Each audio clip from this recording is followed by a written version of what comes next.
El billete de $1.000.000. Un cuento de Mark Twain.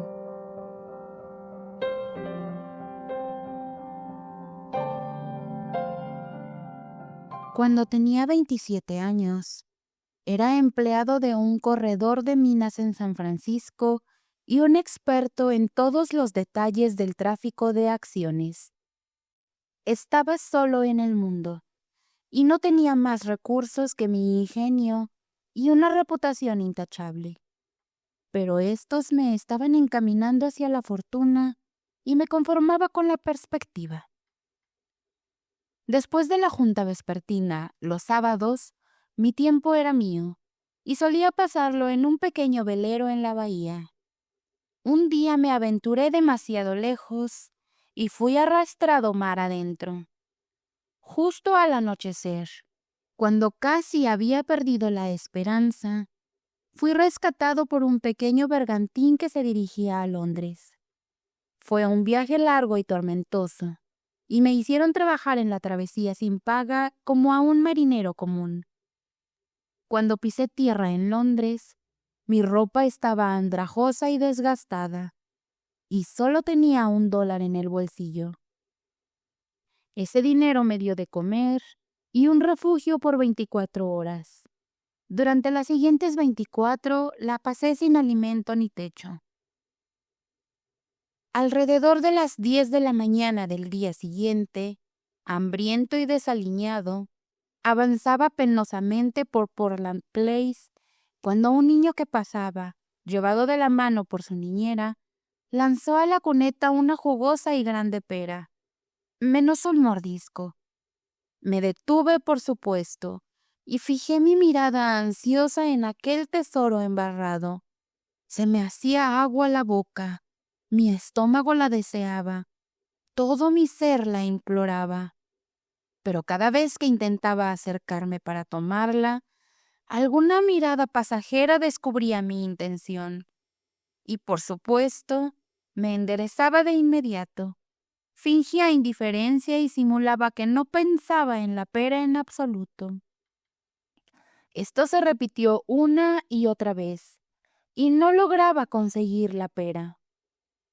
Justo cuando estaba a punto de reunir el valor suficiente para desafiar la vergüenza y tomarla, se abrió una ventana detrás de mí y una voz masculina me llamó. «Por favor, entre aquí». Un lacayo espléndidamente vestido me abrió la puerta y me condujo a una lujosa sala donde estaban sentados un par de caballeros mayores. Despidieron al sirviente y me hicieron sentar. Acababan de terminar su desayuno. La vista de los restos casi me venció. Apenas podía mantener la compostura ante aquella comida, pero como no me invitaron a probarla, tuve que soportar mi tormento lo mejor que pude. Ahora bien, algo había sucedido ahí poco antes, de lo cual no supe nada hasta muchos días después, pero te lo contaré ahora. Esos dos viejos hermanos habían tenido una acalorada discusión un par de días antes y terminaron acordando resolverla con una apuesta, que es la forma inglesa de arreglarlo todo.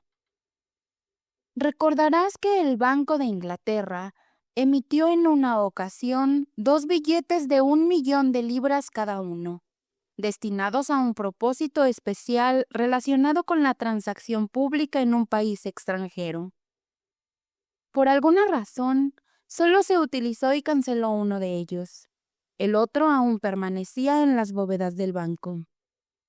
Pues bien, en medio de su conversación, los hermanos comenzaron a preguntarse qué le sucedería a un extraño completamente honesto e inteligente si fuera arrojado a Londres sin amigos, sin dinero, salvo ese billete de $1.000.000, y sin ninguna forma de explicar cómo lo había conseguido. El hermano A dijo que moriría de hambre. El hermano B dijo que no. El hermano A argumentó que no podría presentarlo en un banco ni en otro lugar, porque lo arrestarían de inmediato. Siguieron discutiendo, hasta que el hermano B apostó 20,000 libras a que el hombre sobreviviría 30 días con ese millón y además se mantendría fuera de la cárcel. El hermano A aceptó la apuesta. Entonces el hermano B fue al banco y compró el billete, tal como haría un inglés, valentía hasta la médula. Luego dictó una carta que uno de sus empleados redactó con una hermosa caligrafía redonda. Y después los dos hermanos se sentaron junto a la ventana todo un día esperando al candidato adecuado para entregársela. Vieron pasar muchos rostros honestos que no eran lo suficientemente inteligentes, otros que eran inteligentes, pero no lo bastante honestos, muchos que cumplían ambos requisitos, pero cuyos dueños no eran lo suficientemente pobres, o si lo eran, no eran forasteros. Siempre había un defecto, hasta que pasé yo. Coincidieron en que encajaba perfectamente en el perfil, así que me eligieron por unanimidad. Y ahí estaba yo, esperando saber por qué me habían llamado. Empezaron a hacer preguntas sobre mí, y pronto obtuvieron toda mi historia. Finalmente, me dijeron que era justo lo que necesitaban. Dije que me alegraba sinceramente y pregunté ¿para qué? Entonces, uno de ellos me entregó un sobre y dijo que dentro encontraría la explicación. Iba a abrirlo, pero me detuvo y me indicó que lo llevara a mi alojamiento, que lo revisara con calma y que no actuara apresuradamente. Me quedé perplejo y quise discutir un poco más el asunto, pero ellos no. Así que me despedí, sintiéndome herido e insultado por ser el blanco de lo que aparentemente era algún tipo de broma pesada. Y sin embargo, no tuve más remedio que soportarlo, pues no estaba en condiciones de enfrentarme a gente rica y poderosa. Ahora habría recogido la pera y me la habría comido delante de todo el mundo, pero ya no estaba.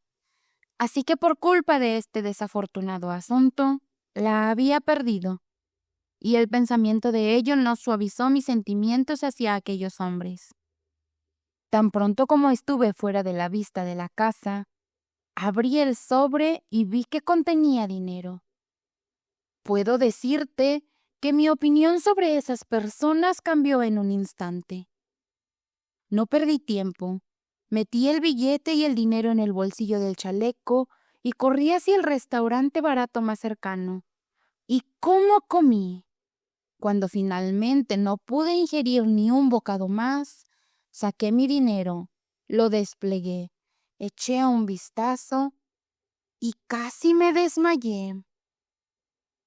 Un billete de 1,000,000. Me dio vueltas la cabeza. Debí de quedarme ahí, aturdido, parpadeando ante el billete por lo menos 1 minuto antes de recobrarme del todo. Lo primero que noté entonces fue al dueño del local. Tenía la mirada fija en el billete y estaba petrificado. Lo veneraba con cuerpo y alma, pero parecía incapaz de mover un solo músculo. Capté la situación al instante e hice lo único sensato que se podía hacer. Extendí el billete hacia él y dije despreocupadamente: «Deme el cambio, por favor». Entonces volvió en sí y comenzó a disculparse 1000 veces por no poder cambiarlo. No logré que lo tocara. Quería mirarlo y seguir mirándolo. Parecía que no se saciaba de contemplarlo, pero se encogía ante la idea de tocarlo, como si fuera algo demasiado sagrado para que un simple mortal lo manejara. Dije: «Lamento si esto le causa algún inconveniente, pero insisto, cámbiemelo, por favor. No tengo nada más». Pero él dijo que no tenía importancia, que no había prisa y que podíamos dejar la cuenta pendiente para otra ocasión. Le dije que tal vez no volvería a pasar por ahí en mucho tiempo, pero él insistió en que no tenía ninguna consecuencia, que podía esperar y que además podía pedir lo que quisiera, cuando quisiera y dejar la cuenta abierta todo el tiempo que deseara. Agregó que no esperaba no ser tan desconfiado como para negar crédito a un caballero tan rico como yo. Solo porque tenía un carácter alegre y me gustaba jugarle bromas al público con mi vestimenta. Para entonces, otro cliente estaba entrando, y el dueño del local me insinuó que escondiera el monstruo de la vista. Luego me acompañó con reverencias hasta la puerta, y yo me dirigí directamente a la casa de aquellos hermanos para corregir el error antes de que la policía me encontrara y me obligara a hacerlo. Estaba bastante nervioso.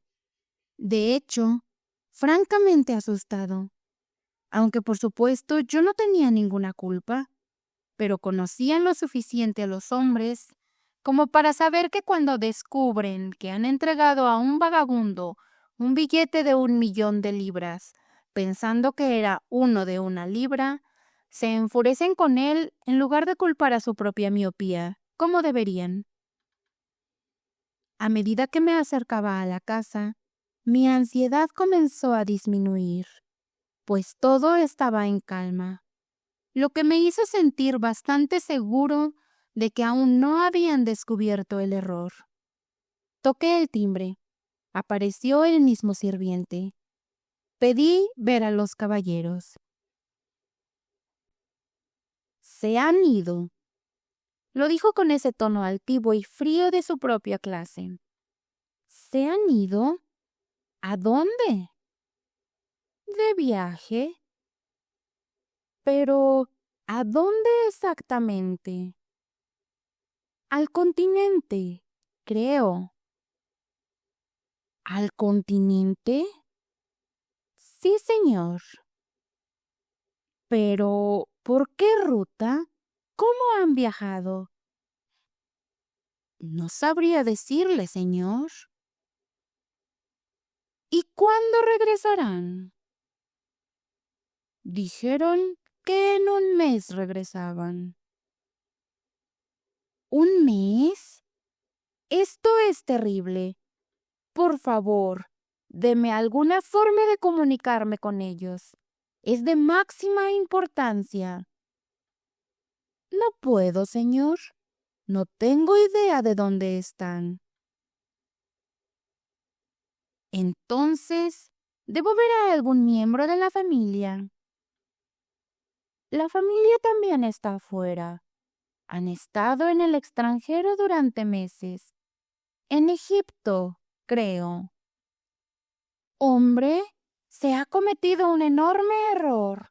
Volverán antes de la noche. Diles que he estado aquí, que seguiré viniendo hasta que esto se aclare y que no tienen por qué preocuparse. Se los diré si regresan, pero no los estoy esperando. Dijeron que usted vendría en 1 hora para hacer averiguaciones, pero debo decirle que todo está bien, que estarán aquí a tiempo y que lo esperan. No tuve más opción que rendirme e irme. ¿Qué enigma era todo esto? Estaba a punto de perder la cabeza. ¿Estarán aquí a tiempo? ¿Qué podía significar eso? ¡Oh! La carta. Tal vez la carta lo explicara. La había olvidado por completo. La saqué y la leí. Decía lo siguiente: Usted es un hombre inteligente y honesto, como puede verse en su rostro. Suponemos que es pobre y un extranjero. Adjunto encontrará una suma de dinero. Se le presta por 30 días sin intereses. Preséntese en esta casa al final de ese periodo. He apostado por usted. Si gano, podrá obtener cualquier puesto que esté dentro de mis posibilidades otorgarle. siempre y cuando pueda demostrar que está familiarizado con él y es competente para desempeñarlo. No había firma, ni dirección, ni fecha. Bueno, vaya enredo en el que estaba metido. Tú sabes lo que había sucedido antes de todo esto, pero yo no. Para mí era un acertijo profundo y oscuro. No tenía la menor idea de cuál era el juego, ni si me estaban tendiendo una trampa o haciéndome un favor. Entré en un parque, me senté en un banco e intenté analizar la situación y decidir qué hacer. Al cabo de una hora, mis razonamientos se habían cristalizado en el siguiente veredicto. Tal vez esos hombres tengan buenas intenciones conmigo, tal vez tengan malas. No hay forma de decidirlo, así que lo dejaré estar. Tienen un juego, un plan o un experimento en marcha. No hay forma de averiguar cuál es, así que lo dejaré estar. Han apostado por mí. No hay forma de saber en qué consiste la apuesta, así que lo dejaré estar. Eso resuelve las incógnitas indeterminables. El resto del asunto es tangible, sólido, y puede clasificarse y etiquetarse con certeza. Si pido al Banco de Inglaterra que deposite este billete a la cuenta de su dueño, lo harán porque lo conocen, aunque yo no. Pero me preguntarán cómo lo obtuve. Y si digo la verdad, naturalmente me encerrarán en un manicomio. Y si miento, acabaré en la cárcel. Lo mismo ocurriría si intentara cambiar el billete en otro banco o pedir un préstamo con él. Tengo que cargar con esta enorme carga hasta que esos hombres regresen, me guste o no. Es inútil para mí, tan inútil como un puñado de cenizas, y sin embargo debo cuidarlo y vigilarlo mientras mendigo mi sustento. No podría regalarlo aunque quisiera, porque ni un ciudadano honesto ni un ladrón aceptarían meterse con algo así. ¿Esos hermanos están a salvo? Incluso si pierdo el billete o lo quemo, seguirán estando a salvo, porque pueden detener el pago y el banco les reembolsará la cantidad. Pero mientras tanto, tengo que pasar un mes de sufrimiento sin salario ni beneficio, a menos que ayude a ganar esa apuesta, sea lo que sea, y obtenga el puesto que me han prometido. Me gustaría conseguirlo. Los hombres de su clase tienen puestos de trabajo que valen la pena. Empecé a pensar mucho en ese puesto. Mis esperanzas comenzaron a crecer. Sin duda el salario sería alto. Comenzaría en un mes. Después de eso, todo estaría bien. En poco tiempo, ya me sentiría mucho mejor. A estas alturas, volvía a recorrer las calles. La vista de una sastrería despertó en mí un fuerte deseo de deshacerme de mis harapos y vestirme decentemente de nuevo. ¿Podía permitírmelo? No, no tenía nada en el mundo excepto un billete de 1.000.000 de libras. Así que me obligué a seguir de largo. Pero pronto me encontré dando la vuelta y regresando. La tentación me perseguía cruelmente. Debí haber pasado frente a esa tienda unas 6 veces en medio de mi lucha interna. Al final cedí. No pude evitarlo. Pregunté si tenían algún traje defectuoso que les hubiera sobrado. El hombre con el que hablé inclinó la cabeza hacia otro compañero sin decir palabra. Fui hacia el hombre señalado, pero éste me indicó a otro con la cabeza, también sin decir nada. Me acerqué a él y entonces dijo: «Atenderé su pedido en un momento». Esperé hasta que terminó lo que estaba haciendo. Luego me llevó a una habitación trasera, revisó un montón de trajes rechazados y seleccionó el más andrajoso para mí. Me lo puse. No me quedaba bien y no era en absoluto atractivo, pero era nuevo y yo estaba ansioso por tenerlo. Así que no me quejé y dije con cierta timidez: me sería de gran ayuda si pudiera esperar unos días por el dinero. No tengo cambio pequeño conmigo. El tipo puso la expresión más sarcástica que pudo y dijo: oh, ¿no lo tiene? Bueno, claro, no lo esperaba. Solo esperaría que caballeros como usted llevaran billetes grandes. Me molestó su comentario y respondí: amigo, no debería juzgar siempre a un desconocido por la ropa que lleva. Puedo pagar este traje sin problemas. Simplemente no quería causarle la molestia de cambiar un billete grande.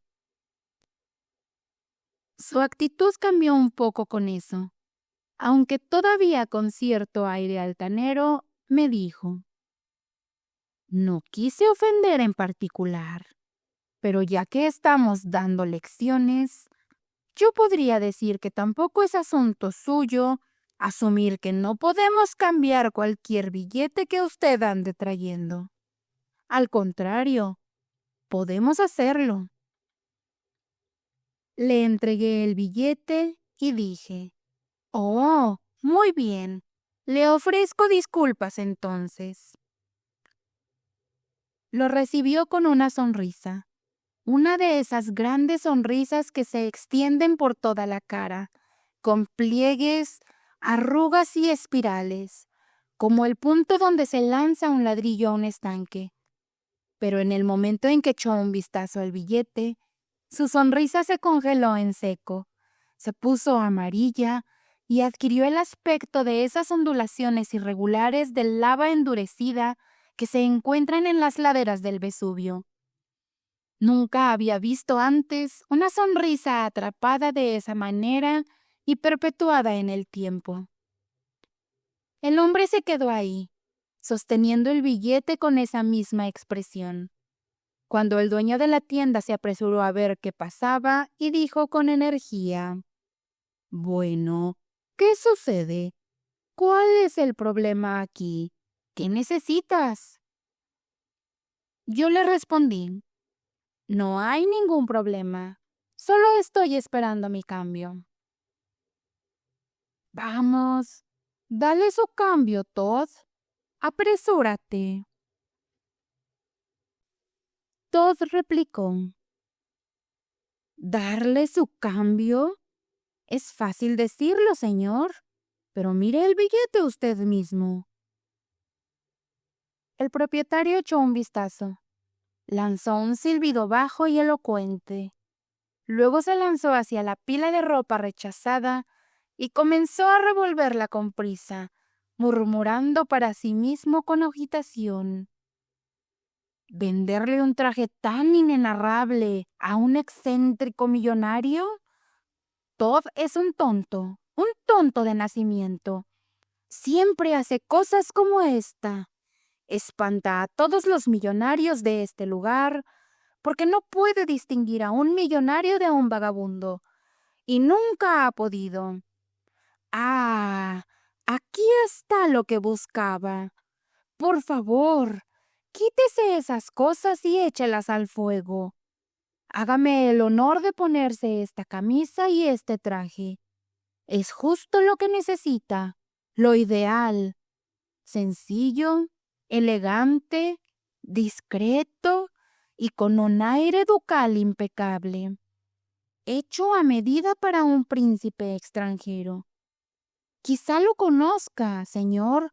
Su Alteza Serenísima el Hospodar de Halifax. Tuvo que dejarlo con nosotros y llevarse un traje de luto porque su madre estaba a punto de morir. Cosa que no ocurrió, pero no importa. No siempre podemos tener las cosas como quisiéramos, es decir, como ellos quisieran. Ahí está. Los pantalones le quedan perfectos, señor. Ahora el chaleco. Ajá, perfecto otra vez. Ahora el abrigo. Dios mío, mire eso. Es impecable todo el conjunto. Nunca había visto un triunfo semejante en toda mi experiencia. Expresé mi satisfacción. Muy bien, señor. Muy bien. Servirá como solución temporal. Tengo que decirlo. Pero espere a ver lo que le confeccionaremos a su medida. Vamos, Todd. Libro y pluma. Manos a la obra. Largo de pierna, 32. Y siguió anotando medidas sin dejarme hablar. Antes de que pudiera decir una palabra, ya me había medido y estaba dando órdenes para trajes de gala, trajes de diario, camisas y toda clase de prendas.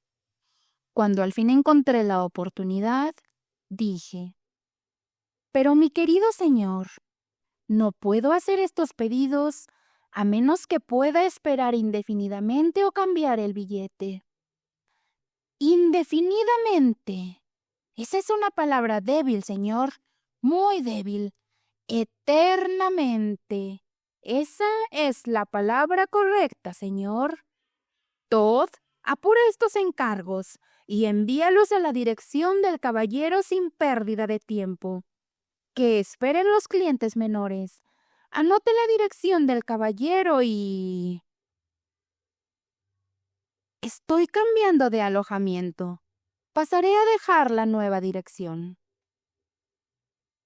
«Muy bien, señor, muy bien. Un momento. Permítame acompañarle hasta la puerta, señor. Ahí tiene. Que tenga un buen día, señor. Que tenga un muy buen día». Bueno, ¿no ves lo que era inevitable que sucediera? Naturalmente, me fui acostumbrando a comprar lo que quería y a pedir cambio. En el transcurso de una semana, estaba espléndidamente equipado con todas las comodidades y lujos necesarios y alojado en un costoso hotel privado en Hanover Square. Tomaba mis cenas ahí, pero para el desayuno seguía fiel a la modesta funda de Harris, donde había comido por primera vez con mi billete de 1.000.000 de libras. Yo fui la salvación de Harris. Se había difundido por todas partes el rumor de que el excéntrico extranjero que llevaba billetes de 1.000.000 de libras en el bolsillo de su chaleco era el santo patrón del lugar. Y eso fue suficiente. Lo que antes era un negocio pequeño, precario y al borde de la subsistencia, se volvió famoso y estaba abarrotado de clientes. Harris estaba tan agradecido que me insistía en hacerme préstamos y no aceptaba un no por respuesta. Así que, siendo un indigente, tenía dinero para gastar y vivía como los ricos y poderosos. Sabía que tarde o temprano habría un desplome, pero ya estaba metido en esto y tenía que nadar hasta la orilla o hundirme. Como ves, había un elemento de desastre inminente que le daba un matiz serio, sobrio, incluso trágico, a una situación que de otro modo habría sido puramente ridícula. En la noche, en la oscuridad, el lado trágico tomaba el protagonismo, siempre presente, siempre advirtiendo, siempre amenazando. Me revolvía y gemía, y el sueño era difícil de encontrar. Pero en la luz alegre del día, la tragedia se desvanecía y desaparecía, y yo caminaba sobre las nubes, feliz hasta el vértigo, hasta la embriaguez, se podría decir. Y era natural. Me había convertido en una de las celebridades de la metrópoli del mundo. Y eso me hizo perder la cabeza. No un poco, sino bastante. No había periódico inglés, escocés o irlandés en el que no apareciera al menos una mención sobre el millonario del bolsillo del chaleco y sus últimas ocurrencias y declaraciones. Al principio, en esas notas aparecía al final de la columna de chismes: Luego fui listado por encima de los caballeros, después por encima de los baronets, luego por encima de los baronets y así sucesivamente, escalando constantemente a medida que aumentaba mi notoriedad, hasta alcanzar la cúspide más alta posible. Ahí permanecí, con precedencia sobre todos los duques no reales y sobre todos los eclesiásticos, excepto el primado de toda Inglaterra. Pero ojo, esto no era fama. Hasta ese momento, solo había alcanzado notoriedad. Luego llegó el golpe culminante, la consagración, por así decirlo, que en un solo instante transmutó la perecedera escoria de la notoriedad en el oro duradero de la fama. El periódico me caricaturizó. Sí, ahora estaba consagrado. Mi lugar estaba asegurado. Podían seguir bromeando sobre mí, pero con respeto, no con hilaridad ni grosería. Podían sonreírme, pero no reírse de mí. Ese tiempo ya había pasado. El periódico me retrató hecho harapos, regateando por un bistec en la Torre de Londres. Imagínese lo que esto significaba para un joven que nunca antes había sido tomado en cuenta y que de repente no podía decir nada sin que fuera repetido en todas partes, que no podía salir sin escuchar murmullos de boca en boca. Ahí va, es él, que no podía tomar su desayuno sin una multitud observándolo, que no podía aparecer en un palco de la ópera sin concentrar sobre sí el fuego de 1.000.000 de gemelos de teatro. En fin, nadaba en gloria todo el día. Eso lo resume todo. Verán, incluso conservé mi viejo traje de harapos y de vez en cuando lo usaba para disfrutar nuevamente del placer de comprar baratijas, ser insultado y luego fulminar al burlón con el billete de 1.000.000 de libras. Pero no pude seguir haciéndolo. Los periódicos ilustrados habían hecho tan familiar mi atuendo que cuando salía con él me reconocían de inmediato, y una multitud me seguía. Si intentaba hacer una compra, el comerciante me ofrecía toda su tienda a crédito antes de que siquiera pudiera sacar el billete. Alrededor del 10º día de mi fama, decidí cumplir con mi deber hacia mi país y presentar mis respetos al embajador estadounidense. Me recibió con el entusiasmo que correspondía a mi caso. Me reprochó por haber tardado tanto en cumplir con mi obligación y dijo que solo había una forma de obtener su perdón: aceptar el asiento vacante en su cena de esa noche, dejado libre por la enfermedad de uno de sus invitados. Acepté y nos pusimos a conversar. Resultó que él y mi padre habían sido compañeros de escuela en la infancia, estudiantes en Yale más tarde y siempre grandes amigos hasta la muerte de mi padre. Así que insistió en que pasara en su casa todo el tiempo libre que tuviera. Y por supuesto, yo estuve más que dispuesto. En realidad estaba encantado. Cuando llegara el colapso, tal vez él podría salvarme de la ruina total. No sabía cómo, pero quizás se le ocurriría alguna solución. No podía arriesgarme a confesarle la verdad en ese momento, algo que habría hecho sin dudarlo al comienzo de esta terrible aventura en Londres. No, ahora no podía permitírmelo. Estaba demasiado involucrado en todo esto. Es decir, demasiado como para arriesgarme a hacer revelaciones a un amigo tan reciente, aunque en mi opinión aún no estaba completamente hundido. Porque verán, a pesar de todos mis préstamos, me había asegurado de mantenerme dentro de mis posibilidades, es decir, dentro de mi futuro salario. Claro, No podía saber exactamente cuánto sería mi sueldo, pero tenía una base sólida para estimarlo. Si ganaba la apuesta, podría elegir cualquier puesto que ese viejo y rico caballero tuviera para ofrecer, siempre que fuera competente, y no tenía ninguna duda de que lo sería. En cuanto a la apuesta, no me preocupaba demasiado. Siempre había tenido suerte. Mi estimación del salario era de 600 a 1000 libras al año. Digamos 600 el primer año, aumentando progresivamente hasta alcanzar la cifra más alta mediante méritos demostrados. Hasta el momento, mi única deuda equivalía a mi primer año de salario. Todos habían intentado prestarme dinero, pero me las había ingeniado para rechazar a la mayoría con alguna excusa. Así que esta deuda representaba solo 300 libras prestadas. Las otras 300 correspondían a mis gastos de manutención y compras. Creía que mi segundo año de salario me alcanzaría para sobrevivir el resto del mes si continuaba siendo prudente y económico, y tenía la firme intención de vigilar eso con cuidado. Una vez terminado el mes y con mi empleador de regreso de su viaje, todo volvería a estar en orden. En cuanto recibiera mi sueldo correspondiente a 2 años, lo repartiría entre mis acreedores y me pondría de inmediato a trabajar.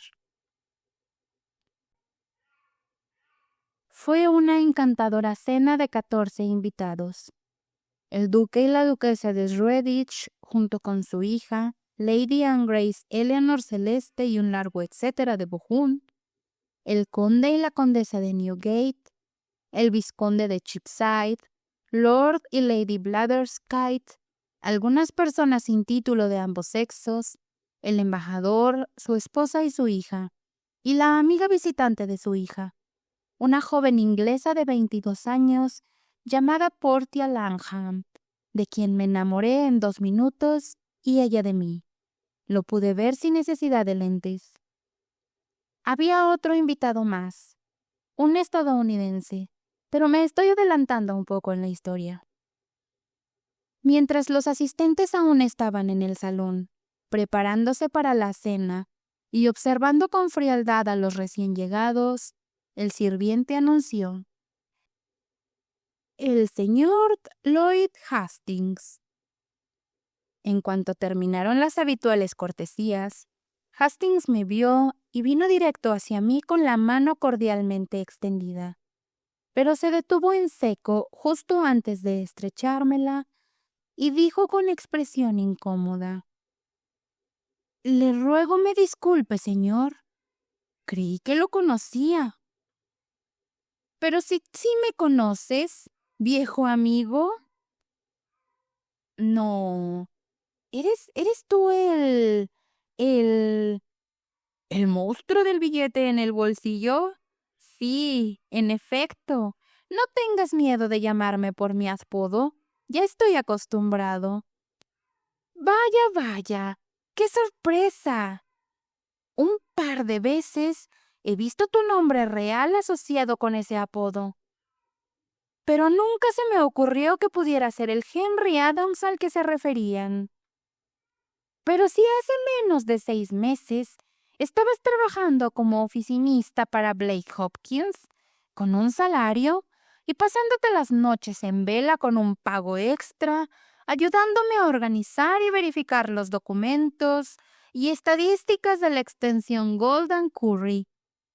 La idea de verte aquí en Londres, convertido en un magnate millonario y en una celebridad colosal, es como un cuento de las 1001 noches.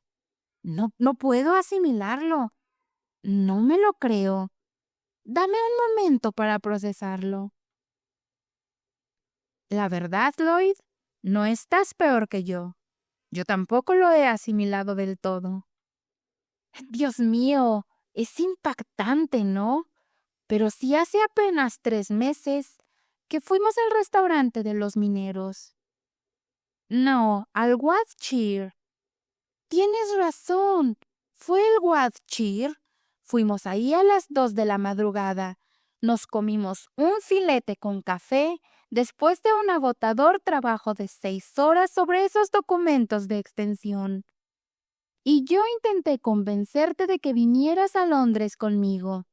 Te ofrecí conseguirte un permiso, pagarte todos los gastos y darte una compensación extra si lograba cerrar la venta. Pero no quisiste escucharme. Dijiste que no lo lograría, que no podías darte el lujo de perder la continuidad del negocio y luego tardar una eternidad en ponerte al día cuando volvieras. Y sin embargo, aquí estás. Qué extraño es todo esto. ¿Cómo terminaste viniendo? ¿Y qué fue lo que te dio este increíble impulso? ¿O fue solo un accidente? Es una larga historia. Casi podría decirse que un romance. Te lo contaré todo, pero no ahora. ¿Y cuándo entonces? A fin de mes. Eso es más de 15 días. Es demasiada tensión para la curiosidad de una persona. Hazlo en una semana. No puedo. Ya entenderás por qué más adelante. ¿Pero cómo va el negocio? Su alegría desapareció como un suspiro, y dijo con un suspiro propio: Eras un verdadero profeta, Hal, un verdadero profeta. Ojalá no hubiera venido. No quiero hablar de eso. Pero tienes que hacerlo. Esta noche, cuando salgamos de aquí, vendrás a quedarte conmigo y me contarás todo. ¿O puedo? ¿Hablas en serio? Y se le humedecieron los ojos. Sí, quiero escuchar toda la historia, cada palabra. Te lo agradezco tanto, volver a sentir un interés humano en mí, en mi historia, en mis problemas, después de lo que ha pasado aquí. Dios, podría arrodillarme de la gratitud. Me estrechó la mano con fuerza. Se recompuso y estuvo bien y animado durante toda la cena, que nunca llegó a suceder. No, ocurrió lo de siempre, lo que siempre pasa con ese vicioso y exasperante sistema inglés. El asunto del protocolo no puede resolverse, así que no hubo cena. Los ingleses siempre cenan antes de salir a una cena, porque saben el riesgo que corren, pero nadie advierte al extranjero, así que éste camina tranquilamente hacia la trampa. Claro, esta vez nadie salió perjudicado, porque todos habíamos cenado previamente, ya que ninguno de nosotros era un novato, excepto mi amigo Hastings, a quien el embajador le había informado de antemano que, en deferencia a la costumbre inglesa, no se había previsto ninguna cena. Cada caballero tomó a una dama y procesionamos hasta el comedor, porque es lo habitual, pero fue ahí donde comenzó la disputa. El duque de Shoreditch quería tener prioridad y sentarse a la cabecera de la mesa, alegando que tenía más rango que un embajador, quien representaba únicamente a una nación y no a un monarca. Pero yo defendí mis derechos y me negué a ceder. En la columna de sociedad, yo tenía mayor rango que cualquier duque no real, y así lo dije, reclamando mi precedencia sobre él. Por supuesto, la cuestión no pudo resolverse por más que luchamos y discutimos. Él, finalmente, y de manera poco acertada, intentó jugar la carta del linaje y la antigüedad, pero yo subí la apuesta, recordándole que mi ascendencia se remontaba directamente hasta Adán, como demostraba mi nombre, mientras que él solo pertenecía a una rama colateral, como lo indicaba su apellido y su reciente origen normando. Así que todos volvimos a procesionar de regreso al salón, y tuvimos un almuerzo vertical, un plato de sardinas y una fresa que debíamos comer de pie, agrupados en pequeños grupitos. Aquí la religión del protocolo no es tan estricta. Las dos personas de mayor rango lanzan una moneda al aire y el ganador tiene el primer turno para comerse su fresa, mientras que el perdedor se queda con la moneda. Luego, la siguiente pareja repite el proceso y así sucesivamente. Después del refresco, trajeron mesas y jugamos al cribbage, a 6 peniques por partida. Los ingleses nunca juegan a nada solo por diversión. Si no pueden ganar o perder algo, les da igual qué, no les interesa jugar. Pasamos un tiempo maravilloso. Ciertamente, 2 de nosotros lo pasamos bien, la señorita Langham y yo. Estaba tan hechizado por ella que no podía contar mis manos si se pasaban de una secuencia doble. Y cuando acertaba, nunca lo descubría y volvía a empezar con la fila exterior. Y habría perdido el juego cada vez, solo que la chica hacía lo mismo, pues ella estaba en la misma condición que yo. Y en consecuencia, ninguno de los dos salió nunca, ni se preocupó por preguntar por qué no salíamos. Solo sabíamos que estábamos felices, y no queríamos saber nada más, y no queríamos ser interrumpidos. Y le dije, de verdad lo hice, que la amaba. Y ella, bueno, se sonrojó hasta que su cabello se volvió rojo, pero le gustó. Dijo que sí. Oh, nunca hubo una tarde como esa. Cada vez que anotaba, ponía una postdata. Cada vez que ella anotaba, confirmaba su recibo, contando las manos igual. Es que ni siquiera podía decir 2 por sus talones, sin agregar, Dios, qué linda te ves. Y ella decía, 15-2, 15-4, 15-6 y un par son 8 y 8-16. ¿Qué piensas? Mirando de reojo por debajo de sus pestañas. Ya sabes, tan dulce y astuta. Oh, simplemente fue demasiado, demasiado. Bueno, fui perfectamente honesto y directo con ella. Le dije que no tenía un centavo en el mundo, solo el billete de 1 millón de libras del que tanto había oído hablar, y que no me pertenecía. Y eso despertó su curiosidad. Y entonces hablé en voz baja y le conté toda la historia desde el principio y casi se mata de risa. Lo que ella podía encontrar para reírse no lo podía entender, pero ahí estaba.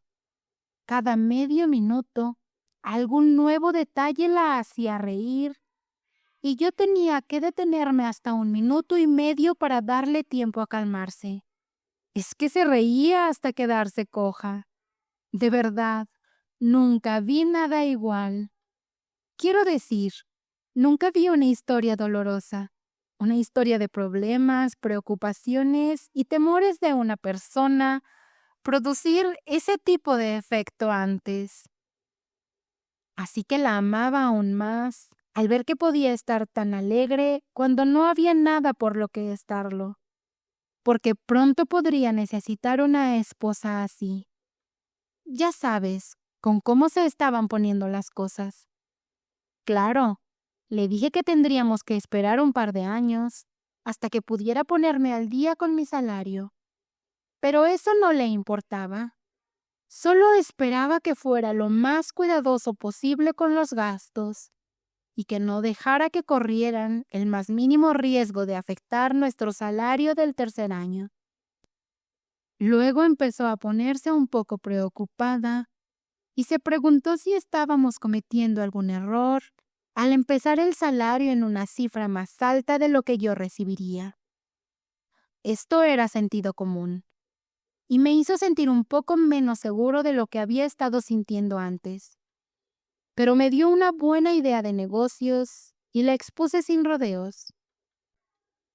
Portia, querida, ¿te importaría ir conmigo ese día, cuando me enfrente a esos viejos caballeros? Ella se encogió un poco, pero dijo, no, Si el hecho de estar contigo te ayuda a animarte, pero ¿crees que sería del todo apropiado? No, no sé si lo sería. De hecho, me temo que no lo sería. Pero verás, depende tanto de ello que...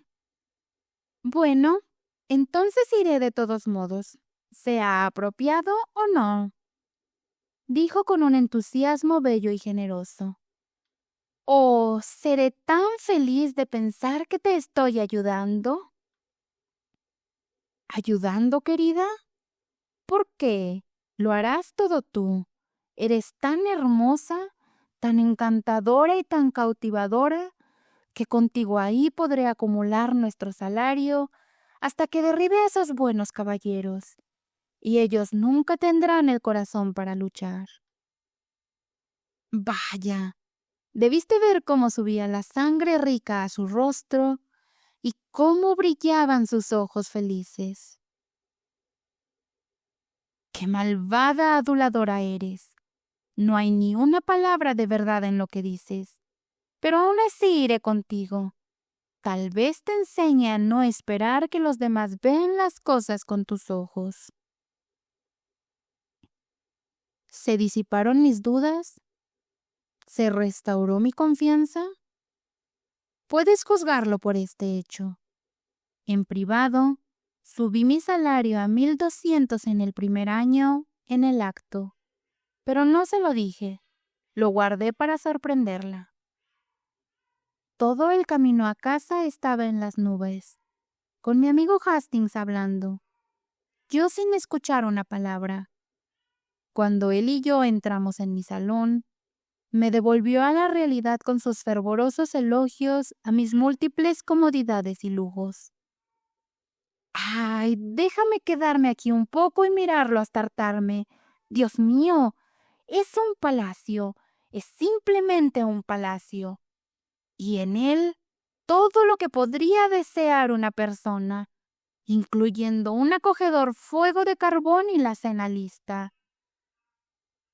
Henry, no solo me hace darme cuenta de lo rico que eres, me hace darme cuenta hasta los huesos, hasta la médula, de lo pobre que soy, de lo pobre que soy y de lo miserable, derrotado y aniquilado que estoy. Maldita sea, ese lenguaje me dio escalofríos. Me asustó de tal manera que me hizo darme cuenta de que estaba de pie sobre una costra de medio centímetro con un cráter debajo. No sabía que había estado soñando. Es decir, no me había permitido saberlo durante un tiempo. Pero ahora, oh Dios, con deudas hasta el cuello, sin un centavo en el mundo, la felicidad o la tristeza de una hermosa chica en mis manos. Y nada por delante, salvo un salario que podría no materializarse. Oh, no, estoy arruinado, sin esperanza. Nada puede salvarme. Henry, las simples gotas no consideradas de tus ingresos diarios serían... Oh, mis ingresos diarios. Aquí, baja esto con un buen scotch caliente y anima tu alma. Salud.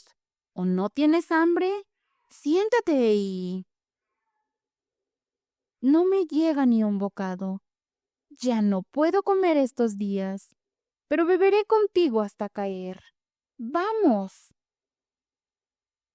A barril por barril, estoy contigo. ¿Listo? Allá vamos. Y ahora, Lloyd, desenrolla tu historia mientras preparo. ¿Desenrollarla otra vez? ¿Otra vez? ¿Qué quieres decir con eso? Pues quiero decir, ¿quieres escucharla otra vez? ¿Que si quiero escucharla otra vez? ¿Esto es un rompecabezas? Espera, no tomes más de ese líquido, no lo necesitas. Mira, Henry, que me espantas. ¿No te conté toda la historia en el camino hasta aquí? ¿A mí? Sí, a ti. Me sorprendería si escuché una sola palabra de eso. Pero, Henry, esto es algo serio. Me preocupa. ¿Qué tomaste allá arriba en casa del ministro? Entonces todo me vino a la mente y lo admití como un hombre. Ah, es que yo he tomado a la chica más querida de este mundo. La he tomado prisionera.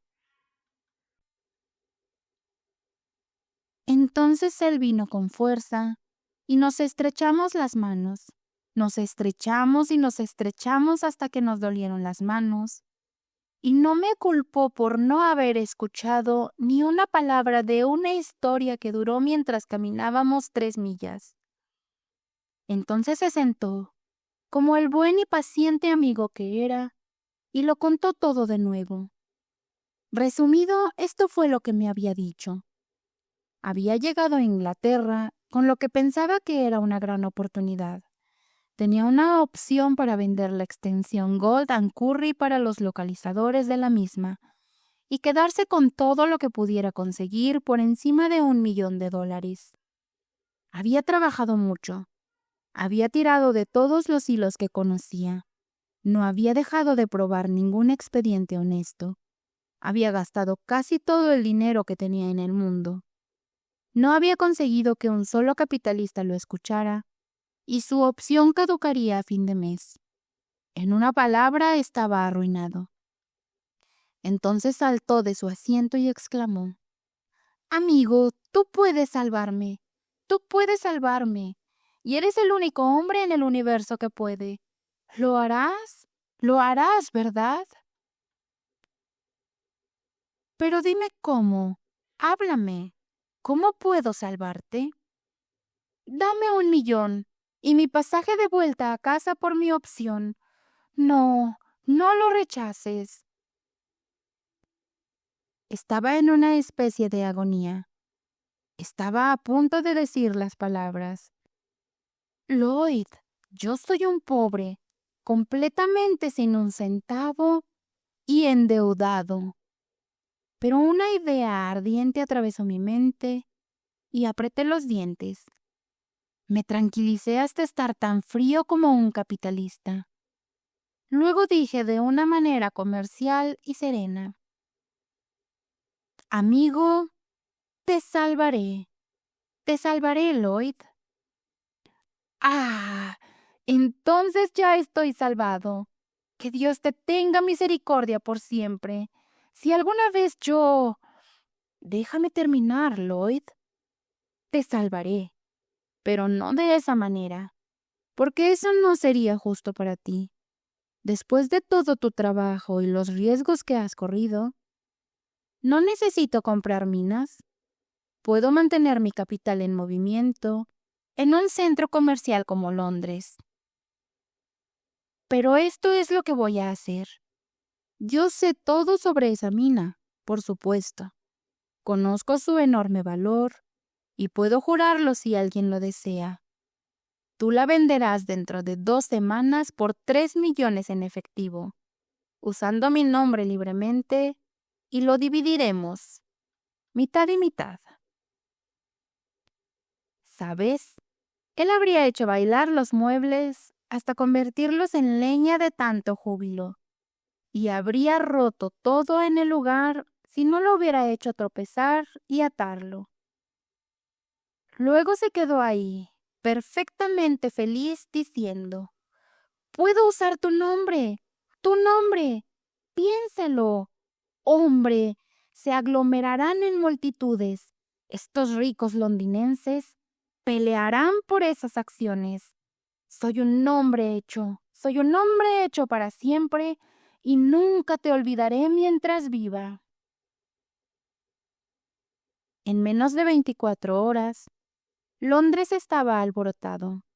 Yo no tenía nada que hacer, día tras día, más que quedarme en casa y decir a todos los que llegaban: Sí, Le dije que se refiriera a mí. Conozco al hombre y conozco la mina. Su carácter es intachable y la mina vale mucho más de lo que él pide por ella. Mientras tanto, pasaba todas mis noches en casa del ministro con Portia. No le dije nada sobre la mina. Lo guardé para sorprenderla. Hablábamos de salarios, nunca de nada más que de salarios y de amor. A veces amor, a veces salarios, a veces amor y salario juntos.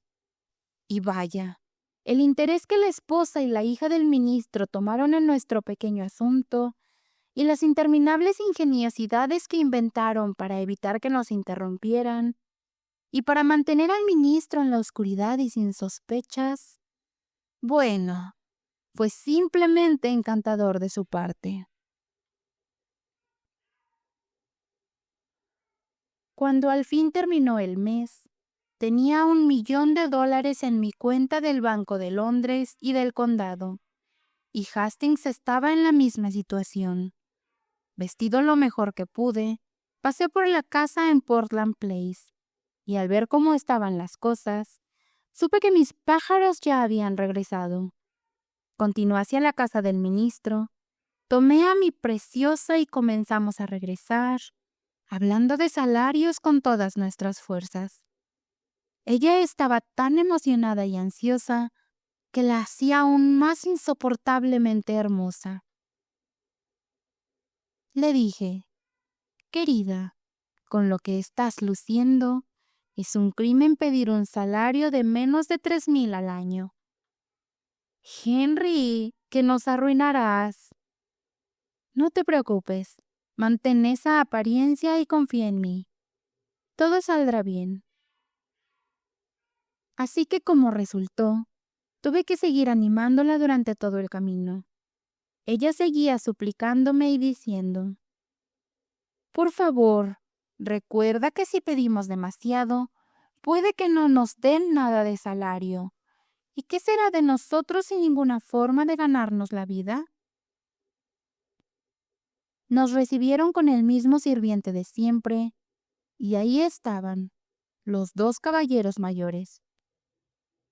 Por supuesto, se sorprendieron al ver a esta maravillosa criatura conmigo, pero yo dije, está bien, caballeros, ella es mi futura compañera y ayuda. Y los presenté a ella llamándolos por su nombre. No les sorprendió. Sabían que sería lo suficientemente inteligente como para consultar el directorio.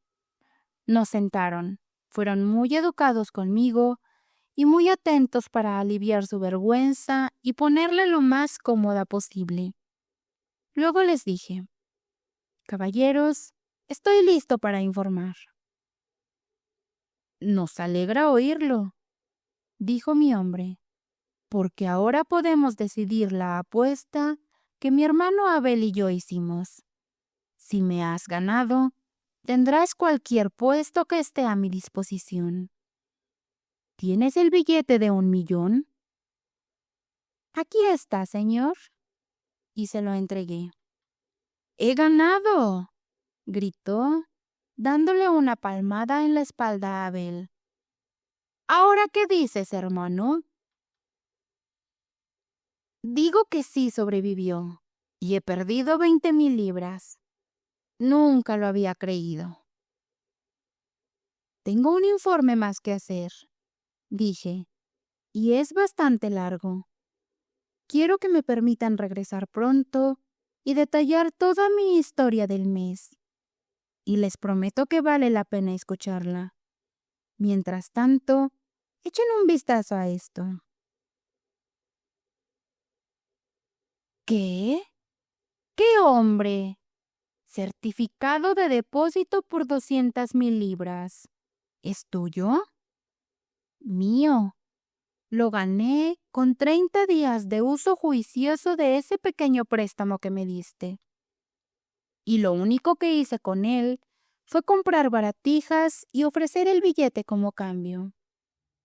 Vaya, esto es asombroso. Es increíble, hombre. No importa. Lo probaré. No tomes mi palabra sin más. Pero ahora le tocó a Portia sorprenderse. Sus ojos se abrieron de par en par y dijo: Henry, ¿es realmente tu dinero? ¿Me has estado mintiendo? Lo he hecho, querida, pero me perdonarás. Lo sé. Ella hizo un puchero travieso y dijo: No estés tan seguro. Eres un travieso por engañarme así. Oh, lo superarás, cariño. Lo superarás. Fue solo una broma, ¿sabes? Vamos, hemos terminado aquí. Pero, espera, espera. La situación. Ya sabes, quiero darte la situación, dijo mi hombre. Bueno, le dije, estoy tan agradecido como puedo estar, pero realmente no quiero una. Pero puedes tener el mejor puesto que esté a mi disposición. Gracias de nuevo, de todo corazón, pero ni siquiera quiero esa. Henry, me avergüenza de ti. No agradeces al buen caballero como deberías. ¿Puedo hacerlo por ti? ¿En verdad lo harás, querida? Si puedes mejorarla. Vamos a ver cómo lo intentas.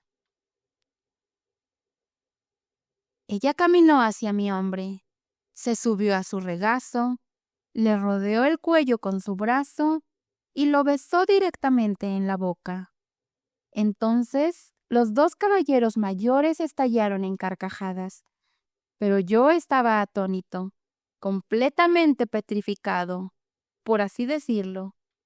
Y luego Portia dijo: Papá, él ha dicho que no tienes ninguna situación en tu poder que él aceptaría. Y me siento tan dolida como... Mi querida, ¿es ese tu papá? Sí, es mi padrastro, y el más querido que jamás existió. Ahora entiendes, ¿verdad? ¿Por qué pude reírme cuando me dijiste en casa del ministro, sin saber mis relaciones, qué problemas y preocupaciones te estaba causando el plan de papá y el tío Abel? Por supuesto, hablé de inmediato, sin más bromas, y fui directo al grano. Oh, mi querido señor, quiero retractarme de lo que dije antes. Ya sé cuál es el puesto que quiero. Bueno, pues dímelo. Quiero el puesto de yerno. Vaya, vaya. Pero, ¿sabes? Si nunca has servido en esa posición, tú, por supuesto, no puedes proporcionar recomendaciones de ningún tipo para satisfacer las condiciones del contrato. Y entonces...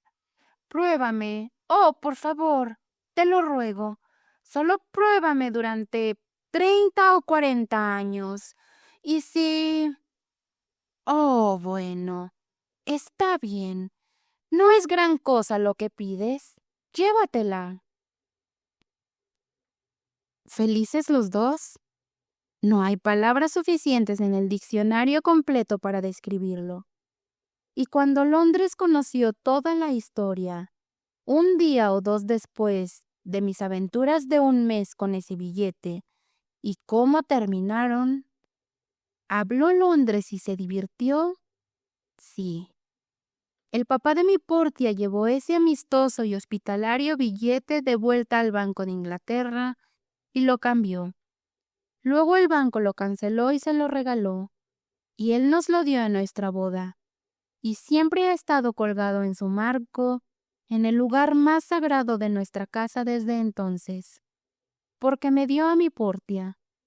Sin él, no habría podido quedarme en Londres, no habría aparecido en casa del ministro, nunca la habría conocido.